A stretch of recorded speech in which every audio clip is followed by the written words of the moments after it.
غدیر خم کے مقام پر تاجدار کائنات نے اگر آپ توجہ کریں ان الفاظ پر تو 3 ولایتوں کا اعلان کیا۔ اس حدیث کے مضمون میں کتنی ولایتیں مذکور ہیں؟ 3۔ اللہم والی من والا، اے اللہ تو اس کا ولی بن جو اس کو ولی مانے۔ تو ایک ولایت الہی، اللہ ولی ہے۔ سب سے پہلی ولایت کس کی؟ اونچا بولیے، سب سے پہلی ولایت اللہ کی، اللہ ولی المؤمنین۔ دوسرا فرمایا من کنت مولا، جس کا میں ولی ہوں۔ یہ دوسری ولایت، ولایت محمدی۔ پہلی ولایت ولایت الہیہ، دوسری ولایت ولایت محمدی، اور تیسری فہذا علی مولا، اس کا علی ولی ہے۔ تیسری ولایت ولایت علی ہے۔ اور تینوں کو جوڑا،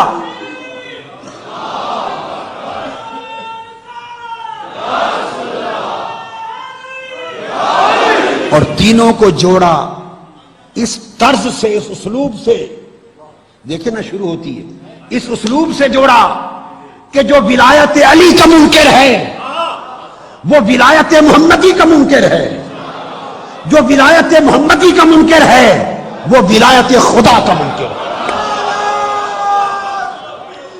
جو ولایت مرتضی کا منکر ہے، جو ولایت مرتضی کا منکر ہے وہ ولایت مصطفیٰ کا منکر ہے، اور جو ولایت مصطفیٰ کا منکر ہے وہ ولایت خدا کا منکر ہے۔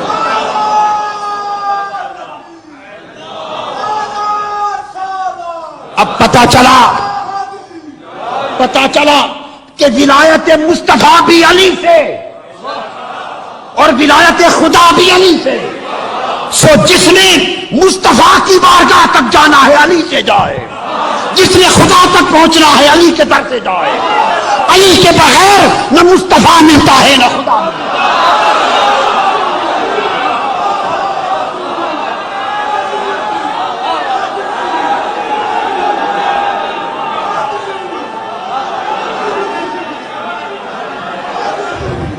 اور غدیر خم کی وادی میں ہزارہ صحابہ کے اجتماع میں اپنی ولایت پر گواہی لینے کے بعد علی شیر خدا کو کھڑا کیا اور فرمایا میں تم سب کی جانوں کا ولی۔ انہوں نے کہا بلا یا رسول اللہ۔ فرمایا من کنت مولا ہو فہذا علی المولا۔ سن لو اعلان غدیر خم، جس کا میں مولا ہوں اس کا علی مولا ہے۔ اس دنیا میں کوئی ولی نہیں ولایت علی کے بغیر، اس دنیا میں کوئی ابدال نہیں ولایت علی کے بغیر، اس دنیا میں کوئی غوث نہیں ولایت علی کی خیرات کے بغیر۔ ولی کون ہے؟ تو ولی وہ ہے جو ولایت علی کا دست نگر ہے، جس کی جھولی میں ولایت علی کی خیرات پڑ گئی، خدا کی قسم وہی ولی ہے۔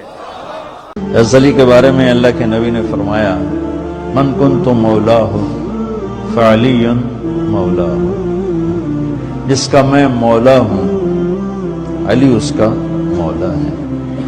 اور یہاں مولا سے مراد دوست نہیں ہے، یہ ہم دوست کا ترجمہ کرتے ہیں آقا، سردار۔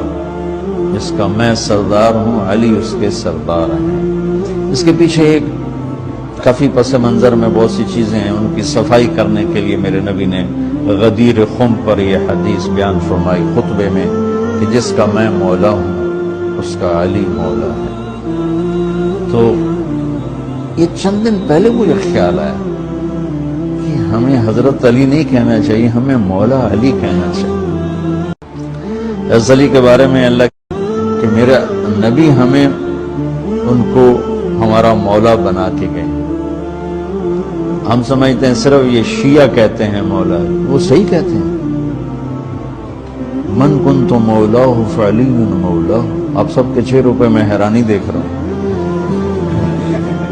حالانکہ میں آپ کو صحیح حدیث پیش کر رہا ہوں۔ من کنت مولاہ فعلی مولاہ، جس کا میں مولا ہوں علی اس کا مولا ہے۔ تو میں اب حضرت علی نہیں کہتا، میں کہتا ہوں مولا علی، کہ ان کا حق ہے۔ غدیر خم کے موقع پر 18 ذی الحج کو اللہ کے محبوب علیہ الصلوۃ والسلام نے ایک خطبہ ارشاد کیا تھا، جس کو خطبہ غدیر کہتے ہیں، اور وہ حضرت سیدنا علی المرتضیٰ رضی اللہ تعالیٰ عنہ کا ہاتھ پکڑ کے اللہ کے محبوب نے فرمایا تھا، من کنت مولا ہو فہذا علی مولا، جس کا میں مولا ہوں اس کا علی مولا ہے۔